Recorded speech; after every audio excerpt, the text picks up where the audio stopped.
Olá, família! Em tempos de escuridão, a luz se manifesta onde menos se espera. No coração de um menino simples, nascido em Minas Gerais, floresceu uma das maiores pontes entre o céu e a terra. Francisco Cândido Xavier, o homem que dedicou cada segundo de sua vida ao amor, à caridade e à conexão com o mundo espiritual. Mas quem foi esse homem de voz doce e olhar sereno? Como um simples funcionário público de uma cidadezinha no interior, se tornou símbolo da espiritualidade brasileira e um dos maiores médiuns da história mundial. Prepare-se para mergulhar na jornada de Chico Xavier, sua infância sofrida, o despertar mediúnico, os livros psicografados, os casos emocionantes, as histórias engraçadas e as revelações proféticas sobre o futuro da humanidade. Um vídeo que não é apenas uma biografia, é um chamado para olhar além do véu da matéria.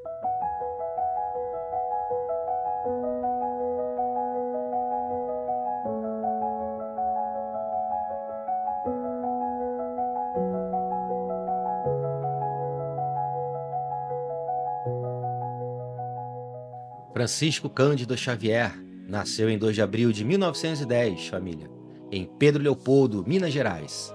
Sua infância foi marcada por muitas dificuldades. Perdeu a mãe aos 5 anos e passou a viver com uma madrinha severa que o tratava com agressividade. Apesar disso, desde pequeno, Chico demonstrava uma sensibilidade diferente. Via e ouvia espíritos com frequência, mesmo sem entender o que estava acontecendo. Chico foi criado em um lar humilde, entre tarefas domésticas e orações. Quando sua madrinha o via conversando sozinho, o repreendia com castigos severos, mas a espiritualidade já cuidava de Chico. Em seus sonhos, sua mãe desencarnada vinha lhe consolar e orientar. Ainda menino, começou a trabalhar para ajudar a mãe a estudar à noite. Foi descrito por seus professores como um aluno disciplinado, calado e extremamente respeitoso. Seu primeiro contato consciente com o mundo espiritual ocorreu na escola, quando uma professora pediu que ele escrevesse uma redação. O texto surpreendeu a todos, pois parecia não ser de um garoto de apenas 9 anos.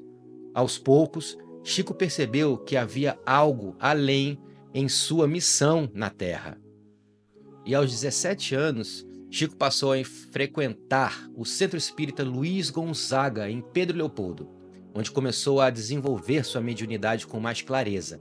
Foi nesse período que ele conheceu o espírito de Emmanuel, seu guia espiritual. Emmanuel se apresentou como um orientador severo, mas justo. Disse que acompanharia Chico durante sua missão, com 3 exigências: disciplina, disciplina e disciplina. A relação entre eles se tornou um marco no espiritismo brasileiro. O primeiro livro psicografado por Chico, Parnaso de Além Túmulo, lançado em 1932, continha poemas assinados por grandes poetas brasileiros e portugueses já desencarnados. A obra chamou a atenção da crítica literária e da imprensa. Como um jovem mineiro, sem grandes estudos, poderia reproduzir com exatidão os estilos literários de autores como Olavo Bilac e Castro Alves. Começa ali o fenômeno Chico Xavier. E ao longo de sua vida, Chico psicografou mais de 450 livros, com mais de 50 milhões de exemplares vendidos. Nunca recebeu 1 centavo sequer pelas suas obras. Todo o lucro foi revertido para instituições de caridade. Entre os livros mais impactantes estão Nosso Lar, que descreve a vida no plano espiritual após o desencarne. Temos também o Consolador, um verdadeiro guia de perguntas e respostas sobre o espiritismo. Essas obras foram escritas em transe mediúnico, com precisão, fluidez e conteúdo elevado. Muitas vezes, Chico psicografava por horas, sem mostrar cansaço. As pessoas que o acompanhavam relatavam a presença de luzes, perfumes e uma paz profunda durante as sessões. Seus livros consolaram famílias, esclareceram espíritas e despertaram milhares para a vida espiritual. Chico protagonizou diversos casos impressionantes. Um dos mais famosos ocorreu quando uma carta psicografada por ele foi aceita em um tribunal como prova, inocentando um jovem acusado de assassinato. A carta, assinada pela própria vítima desencarnada, explicava o que realmente havia acontecido e pedia perdão ao irmão injustamente acusado. Além disso, há relatos de Chico descrevendo cirurgias à distância, revelando nomes e diagnósticos exatos, sem nunca ter estado com o paciente. Pessoas relatam curas físicas e emocionais após receberem mensagens psicografadas. Ele também previu desastres, alertou sobre tragédias e, em muitos momentos, salvou vidas com suas palavras. E tudo isso sem nunca demonstrar orgulho ou vaidade. Em uma de suas entrevistas mais impactantes, para mim, Chico revelou que, segundo Emmanuel, a Terra havia recebido um prazo, tá? E se a humanidade conseguisse evitar uma terceira guerra mundial até o ano de 2019, entraria em uma nova era de regeneração. Esse prazo ficou conhecido como data limite. Segundo ele, a partir de 2019, a humanidade começaria a receber ajuda mais direta de seres de outros planos e planetas, iniciando um novo ciclo de evolução e elevação espiritual. E diversos canalizadores, amados, e espiritualistas modernos confirmam essa transição. Falam sobre um aumento de contato com os seres estelares, um despertar da consciência coletiva e avanços na ciência espiritual. E ainda estamos em processo de mudança, e os próximos anos serão decisivos, amados. Chico, mais uma vez, nos apontou o caminho, o amor, a paz e o perdão.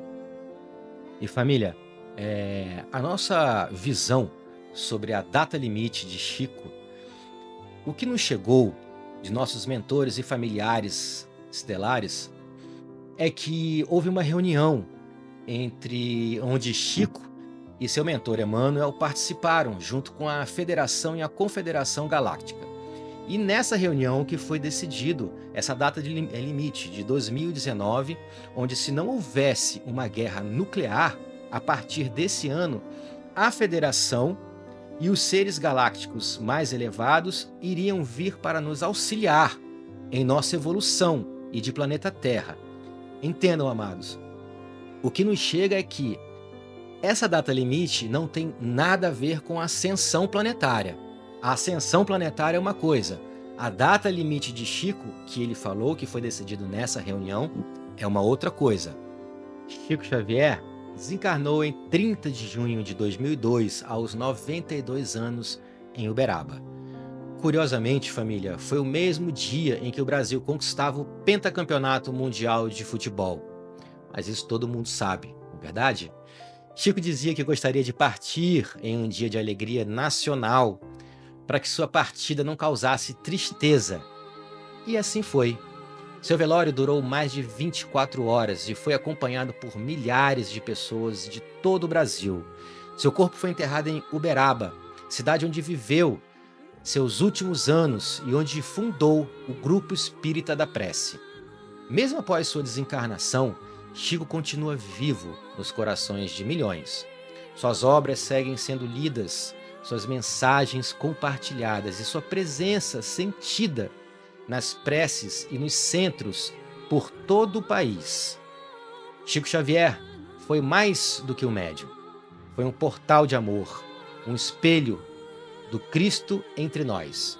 Sua existência é um chamado para que cada um de nós também seja luz, consolo e esperança. Não importa a sua religião, sua crença, seu caminho, o exemplo de Chico ultrapassa rótulos. Ele nos ensinou que servir ao próximo é o verdadeiro caminho da iluminação. E se Chico, amados, estivesse aqui agora, eu tenho certeza que ele não pediria que nós o adorássemos. Ele apenas diria: continue, mesmo com dor, continue. Ame, mesmo sem resposta. Perdoe, mesmo sem desculpas. Porque a luz só precisa de uma fresta para entrar, e você pode ser essa fresta no mundo. E talvez, amado, na minha visão, essa seja a sua maior profecia, de que um dia todos nós compreenderemos que somos parte da mesma luz, da mesma origem, do mesmo amor. Que a sua jornada, assim como a de Chico, seja repleta de fé, coragem e compaixão. Se você chegou até aqui, agradeço profundamente pela sua presença e por permitir que a história desse ser tão iluminado, tão amado, tocasse o teu coração. Esse vídeo foi feito com muito amor, família, com muito respeito à missão de Chico, desse ser iluminadíssimo, que sempre vive em nossos corações. Se essa mensagem também ressoou com você, assim como ela ressoa comigo, compartilha ela, amados. Leve essa luz adiante. E lembre-se que cada gesto de amor é um milagre em ação.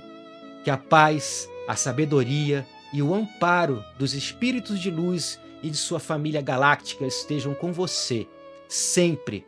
Gratidão infinita, família. Eu sou Aragon. Namastê.